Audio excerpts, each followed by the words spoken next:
Okay, in this video I'm going to show you how I took apart my Miller Home Draft. This is a cutaway, obviously a destructive cutaway. Thought I'd start out with this because the lighting is good on it. You can sort of see how it goes together. I'm going to just pull this apart here and you know, just show you how this comes apart, what pieces are in there or whatever. I was able to up to this point pull that out of there, and I was actually able to get it back in there, and we'll see later that there's a sleeve in there that actually confounds the process of getting that back in there. I don't know if it serves any purpose other than to just mess you up. Anyway, so that's how it comes apart. You have to grind off a couple of little pieces of plastic, and then you can pull that out. So here's the Dremel bit that I used.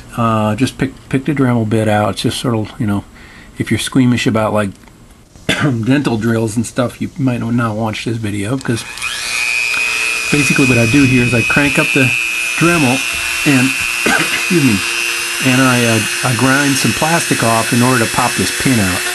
I actually couldn't find a good way to get this pin out other than getting a screwdriver under it, so I figured, well, I'll just grind away this plastic right here wide enough for my screwdriver, and once I get the plastic sort of displaced, I can get a small screwdriver underneath it, and if you get a screwdriver under it, it'll pop up. And we'll see how this pin works a little later. It goes right back together again later. So this is just half of it right here, holding the tap on. And if we flip it over, well, that's the mating side of the pin. But if we flip it over, we'll see the other side of the pin. Yank this out here, and see that sleeve on there. We'll be talking about that shortly. I was examining it, going, what the heck? Why is that there? I couldn't figure out a reason why that was there.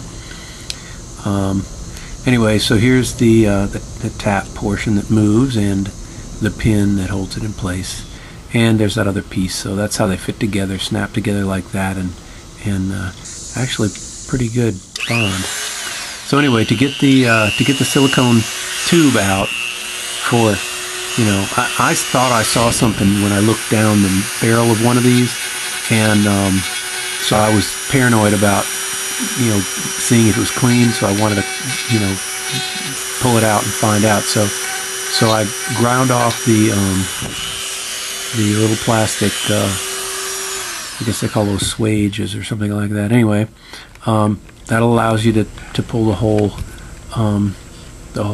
silicone tube out.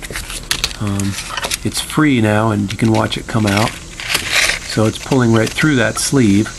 That sleeve just apparently just a little piece of plastic, and like I said, I don't think it serves any purpose except to screw you up when you try to slip it back in, because it's in the way, and it's very difficult to get that back in with that sleeve in there. It messes up.